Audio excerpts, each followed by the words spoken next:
Good afternoon, ladies and gentlemen. Thank you for coming to the Department of Emergency Services and Public Protection. My name is Commissioner James Ravella.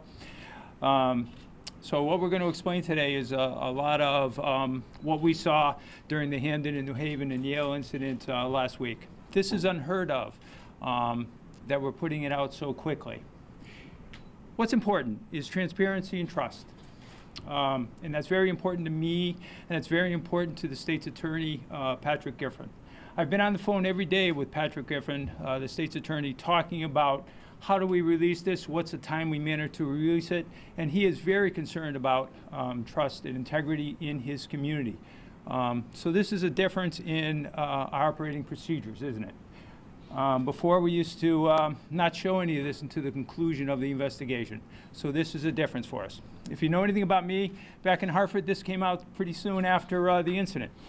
Once we're assured that we will not influence any of the witnesses with anything we release, we actually put this information out. So in this situation, I chose the venue of inviting the media in here. No disrespect to either the family or the officers. Usually I like to go into the communities, but now my role is different. My role is public protection for the entire state, a citizen for the entire state. And I've spoken to Mr. Witherspoon's uncle and explained that no disrespect is intended here. You are the biggest portal for us to get this information out in a timely manner to the largest group we can get it out to. So, we're about to show you some of the things you already know. I will dip into the investigation ever so slightly, so I'll be able to stitch together the information that we're about to show you. The investigation is still evolving, and as you may or may not know, when these investigations occur, they're utter chaos for us. And with me is Colonel Malikas and his command staff, who represents the Central District Major Crime folks, and they manage that chaos, which means they bring in all the information possible, they analyze the information, they evaluate it, and we're fact finders. We are criminal investigators and fact finders for the state's attorney, and that's what we do. So, Sergeant, let's start with the first video. The first thing you'll hear, ladies and gentlemen, is a 911 call to the Hamden dispatch from the location. We've also... Okay, what's going on, man? I have my delivery for the newspaper, somebody who lives in my newspaper, and I have a regular customer drives in a red car, stuff in the license plate AK63322, long grade. It said parking here, long grade. He pulled a gun at the guy who delivered the paper here and had him scared. He asked him for money, and he gave it outside the gas station. Okay, so did he take his money? No, the guy who jumped the car ran right away. Okay, so he pulled a gun on your... The delivery for the gas station. Yeah, delivery for the newspaper. What do you mean? I need some help. He's a dangerous. He arrested the second customer too. He's out there now? Yeah. Somebody, please. Okay, listen. You need to answer questions, okay? Do you whitemail, blackmail? Yeah, African American. He goes to the art to Dixon. I mean to the art to Dixon. Okay. And where is he now? Red car, two-door, license plate number AK 63322. He's in the car now? He's in the car with the female. Yes.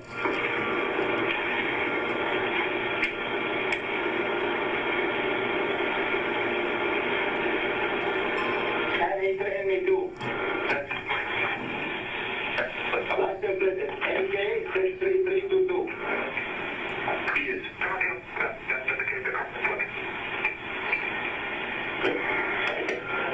Yes, he is still there. He left to the Dixon Avenue. He go from me Arch to the Dixon. I don't know if he can catch the Dixon or the 334. Just left? He left 2 minutes ago. Okay. Just left towards Dixon. About 2 minutes. Yeah, through Arch. He take the Arch Street to Dixon, yes. Okay, so he is not there right now, correct? No, he left.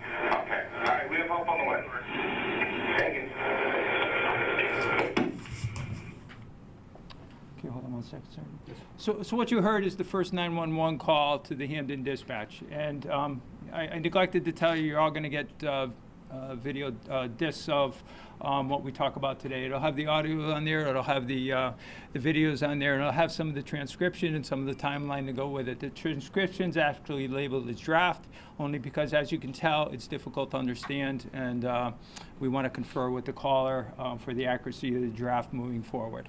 So now, what we've learned from that is that identity is not so much an issue here. It describes Mr. Witherspoon, it describes his car, it describes the plate he was operating. It describes that there was a female in the car, and there's a call about a gun that is known to the, it's being relayed to the dispatch, and some other things that you'll pick up in this audio. So I'm going to move to the dispatch, which isn't that remarkable, but we're going to show you the dispatch to the actual location. 391 and 120.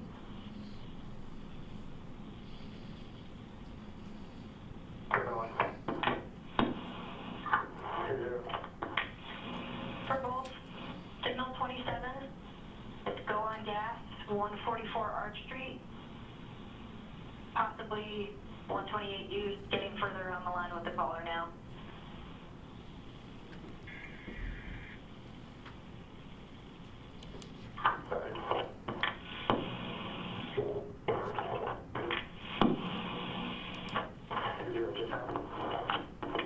Roger, I believe him to be in a vehicle, Alpha Kilo 63322, reported a black male with dreads, happened just now. His car's red car, two-door, and there's a female inside.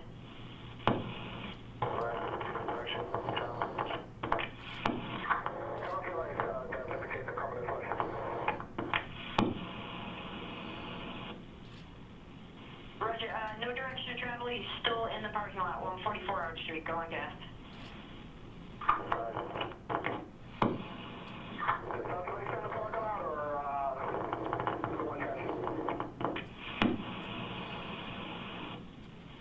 Roger, update, he just left towards Dixwell. Still on the line with the caller, trying to get further. Roger, red two-door.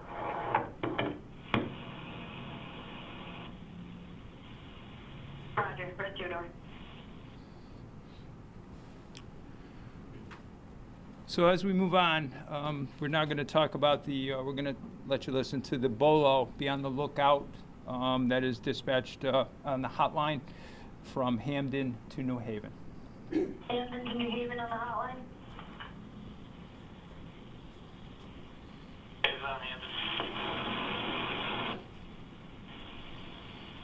Just had a street robbery happen in our town. Was heading in your direction on Dixwell Avenue. There's a gun used in a street robbery. The license plate was Alpha Kilo 63322, which comes back to a Honda Civic 99, a red two-door. There's supposedly a female inside. It was a black male operating, again, gun used. Just now heading your way, Dixwell Avenue.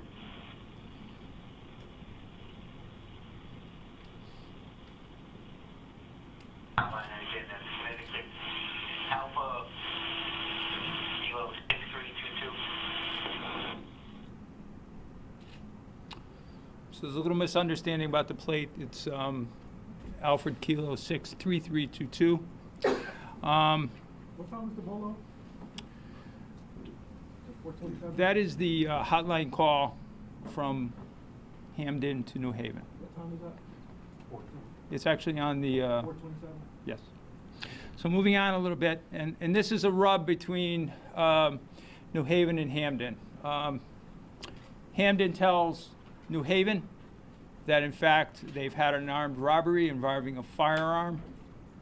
They did not tell New Haven that Hamden was actually entering their city, and that's the rub. So I'm just going to move on just a little bit. Why don't we do the one from New Haven to his officers? Attentional units. Hammond just put out that there was a street robbery involving a firearm or gun that occurred on Dixwell Avenue. There's a vehicle involved with that street robbery that involved a firearm. It's a red Honda Civic. Occupied ×2. Driver's a black male. There's a female in the vehicle, and the plate for them was Connecticut Alpha Kilo 63233. Anyone sees it, seen on Dixwell, possibly coming into New Haven. If anyone sees it, in the 367 District 6. KF960. Now, the next one you hear is a similar dispatch from Yale Dispatch to the Yale officers on the street at the time. Being on the lookout, just put out a call for a signal 19, and then in Hamden, down in Dixwell Avenue, we on the lookout for a red Honda Civic bearing Alpha Kilo 63233, Alpha Kilo 63233. One black male, one female in the car, passing on Dixwell, they possibly be moving his way into the city. 75 were used. So we're going to move to some video right now. We're going to show you a camera shot that's been seen out there widely already, but I think it's necessary to put it all in perspective for folks as we begin to talk about the entire incident. We're going to show you the camera that's outside of Argyle and Dixwell, where we first see the Yale officer. The Yale officer actually pulls up and blacks out his car, and this is Argyle, this is Dixwell, and that is the Hamden officer that just went by.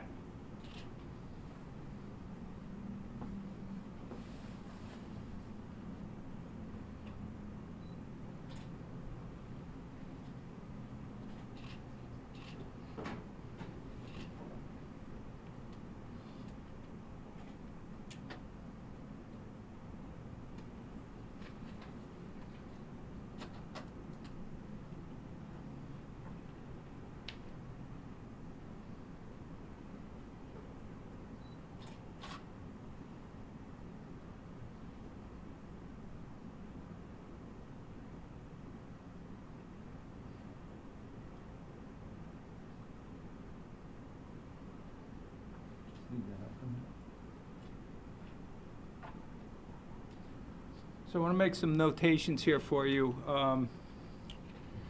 The Yale vehicle was equipped with a cruiser camera, of which was not powered on, it was powered off. There is no cruiser camera availability for us.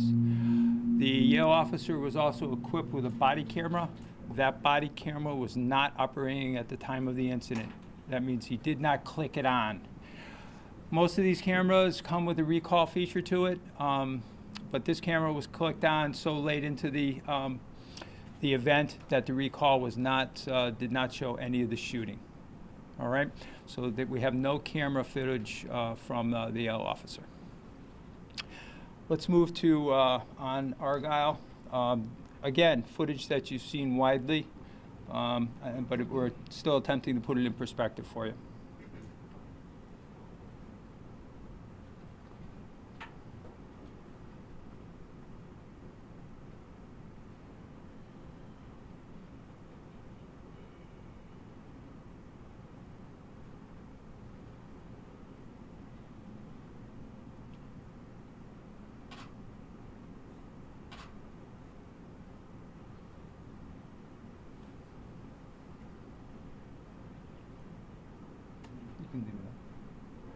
So in reality, what happened is the Yale cruiser was actually left in drive, and it collided with the vehicle. And we've all seen this footage out there quite a bit. Where we're going to move to now is actually some body cam footage from the Hamden officer. You'll hear very little audio on that body cam. Again, the officer did not engage his body camera before the incident. He has no cruiser camera, so the body camera information that we were able to recall is actually just seconds before the incident. and it's recall, so there is no audio on it. We'll show you when the audio kicks on. Now that camera runs for quite some time. And to be very candid with everybody, we are not going to play after the initial shooting. That is part of our investigative process. We are not going to let that play for any length of time. All right? So we'll play this 3 times for you in different speeds.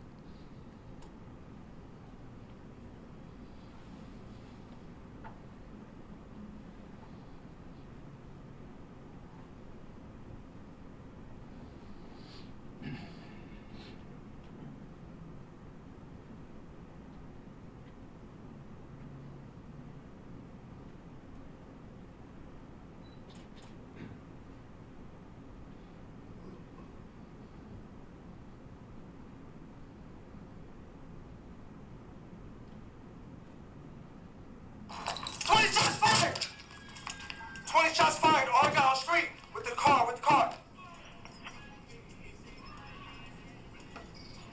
shots fired. 20, what's your location?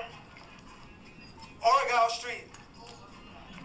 Argyle Street, Dixwell, 093.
So ladies and gentlemen, last Thursday morning is the first time we got to play with this video or actually digest it a little more.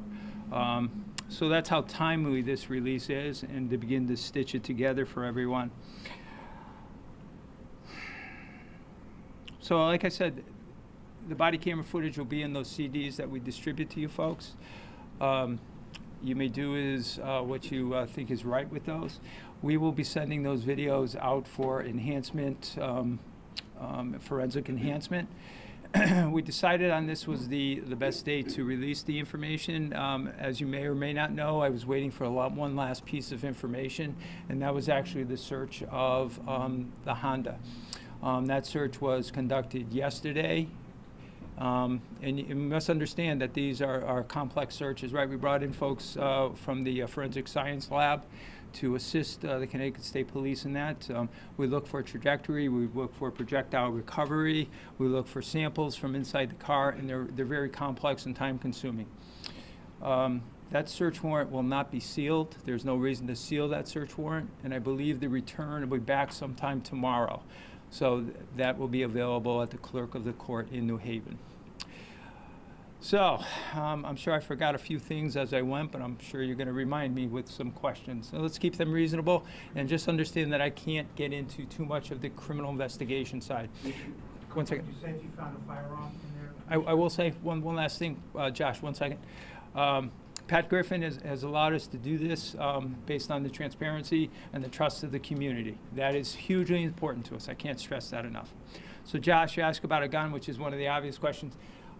We did not find a gun in any locations, so there's no gun found. Commissioner, based on everything you've seen, everything you know, did these officers act appropriately? That's not for me to make that determination. Unfortunately, I can't answer that question. We gather the facts and circumstances. Obviously, this is a criminal investigation. Those facts and circumstances are submitted in, we hope, to be a timely manner to the state's attorney, Patrick Gifford. So the next question might be, what's a timely manner? You know, their Central District Major Crimes is a busy group. As you know, they are out this weekend again. I will push them a little bit. The colonel will push them a little bit. They were far ambitious with their first estimate. I think this is more in depth. So I'm hoping within a 2 months to 3 month window. Is it in line with, in terms of the way they acted, is it in line with training? Is it in line with police policy? So you're kind of touching on 4 different divisions of the emergency service and public protection, right? You're touching on, obviously, the Connecticut State Police. You're touching on the scientific services division. You're touching on, actually, my emergency management and homeland security, because when you have these protests or these marches, obviously our framework for emergency management pops up when we start to talk about ambulance routes and notifying public of routes that are closed. And you also touch on my posts, police officer standards and training. I will tell you right away that the cameras are inconsistent with not only state statute, but our post recommended policy and procedure about engaging your cameras. The Yale camera in particular? Well, both cameras, actually. So that's inconsistent with policy and procedure. Now, those policies and procedures could be different as you march into the police departments, and they're responsible for training. Post mandates a certain amount of training for each recruit. The training is then taken over by the police department and the chief of police in that department to train for up to 40 hours every 3 years, and we offer a variety of training. Commissioner, 2 questions if you could. Number 1, can you tell me where you're sending video for enhancements? And number 2, have state police been put on any kind of alert or standby to assist local authorities in the event protests get out of control? The easy answer for both are no. No, I can't tell you where I'm going to send this out to. And no, I haven't put them on alert, and the colonel hasn't put anybody on alert for protests or marches. Has a request been made by local authorities? No, they have not. Commissioner, has Mr. Witherspoon been charged with any crimes related to the alleged robbery, and do you intend to charge the officers with any crimes? Mr. Witherspoon has not been charged, and right now I have no intention of charging the officers without the full investigation being in front of us. And that is not me charging, it's not the colonel charging, it's actually Patrick Griffin, the state's attorney, reviewing the information and deciding on the charge. Commissioner, did the week of demonstrations and protests influence this decision to get this video out now? Actually, not at all. You know, coming from the background I came from in Hartford, I like to release as much information as possible as soon into the investigation. But we had to make sure that the last piece was in place, and that last piece was actually the search of the car.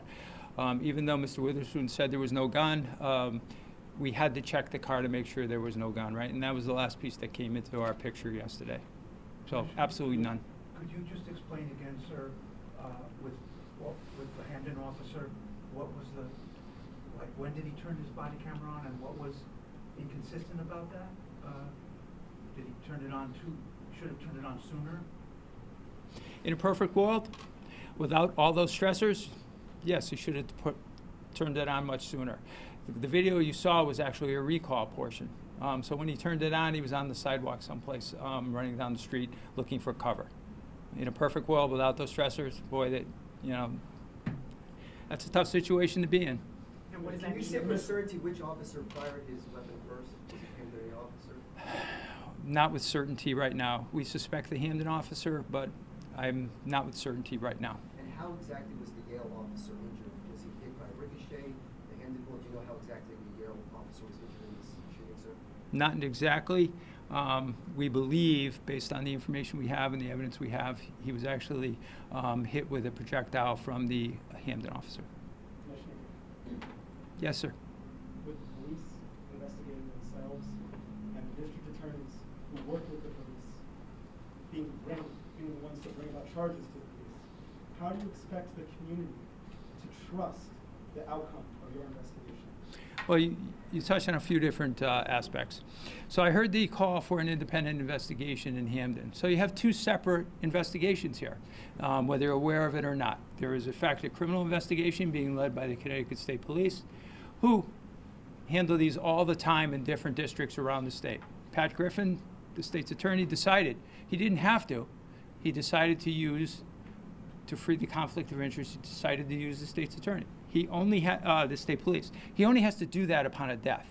Now, there's a second investigation that's in the hands of the Hamden Police Department and the Yale Police Department. Those are administrative investigations that deal with policy and procedures and how they did their work. Those run somewhat parallel, even though the criminal gets out in front.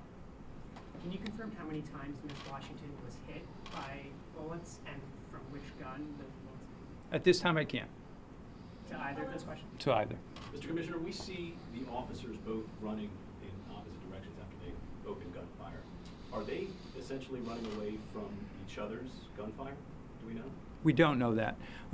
We don't have good reports from the officers yet, so they have to explain what they were thinking and how they were operating at that time. It's natural to look for cover. Right? So can you tell us anything, what happened before the cameras turned on since there's no video? I think we capture the majority of it, don't we? You capture it on these public, these businesses that have cameras looking outward. You actually capture the majority of the shooting, if not all of it, with the Hampden officer's body camera. The other aspect we don't have is the other angle from the Yale officer, right? And that's why we showed you that video, that angle looking down Argyle rather than at Dixwell. But That's. we can't hear what was said. Can you tell us anything about what might have happened in the moment? I cannot. Other than moves on the radio. Commissioner, last week, we were told by Trooper Dorellis that initial reports were that there was an aggressive move. The officers felt like there was an aggressive move by the driver that caused, I assume, Hampden to shoot. In that video, do you see an aggressive move by that driver? Let me explain the trooper's comments. You know these, like I said in the beginning, these are chaotic scenes. We're getting information, and that trooper, the PIO, is getting information that's sometimes second, third, fourth hand. And that's where it evolves. It evolves not only through the Hampden officer, through his command, to the state police, to the PIO. Those are confusing and chaotic situations. You'll have to make your own determination about what you saw in that video. That's why we need to send that out and just see, because we can see one hand, we can't see the other clearly enough. Commissioner, the president of the state NAACP just issued a statement calling for the FBI to take over this investigation. Do you support such a move? Would you invite the feds to come in to assist? I think the Connecticut State Police are probably the most qualified people to conduct a criminal investigation in this case. And the next question would be why? They do these every single day, right? And they do them all over the state, and they produce a product that not only covers the video, it covers witness statements, it covers crime scene, it covers a wide variety of aspects to include our scientific services that produce a product we drop on State's Attorney Pat Griffin's desk. And he asks us to do follow-up work as we move. So if they want to investigate it on a civil rights kind of issue, they're more than welcome to. We are best equipped to do it the other way. One additional question. Let me move around. Are you concerned at all about the misinformation in the Bolo front? No, I'm not. It's actually based on, you heard the 911 call, you actually heard the dispatch, you heard the hotline call, you heard the bolos to the officers on the street. They're all fairly consistent. Can you specify what element or elements makes this a criminal investigation? Sure. Anytime there's a death or a person's shot, the state's attorney has the option to remove that conflict of interest, which makes us the primary investigator of the Connecticut State Police. Anytime the Connecticut State Police come in and do an investigation, it is obviously a criminal investigation. We don't do the administrative side. That will be left with the police department. Has Mr. Witherspoon, in your talkings to him, has he given any indication of why he exited the vehicle, why he swung the door open? Mr. Witherspoon has given us an interview, but that is part of the investigation process, and I don't want to go too far into that. Was he ordered to open the door? There are indications that he was told to open the door, yes. Commissioner? Or come out with his hands up. Which is what he appears to have done. It looks like it, but I can't tell you what's in one of the hands. Commissioner, for training purposes going forward, do you have any concerns or observations about the words that the dispatchers used in terms of gun used, street robbery? It seemed fairly definite based on the report. Was that the way it should be? Is there anything to learn from the words that were used, that went out? So Josh, anytime we see one of these incidents, there's always after action, and there's always things to learn, right?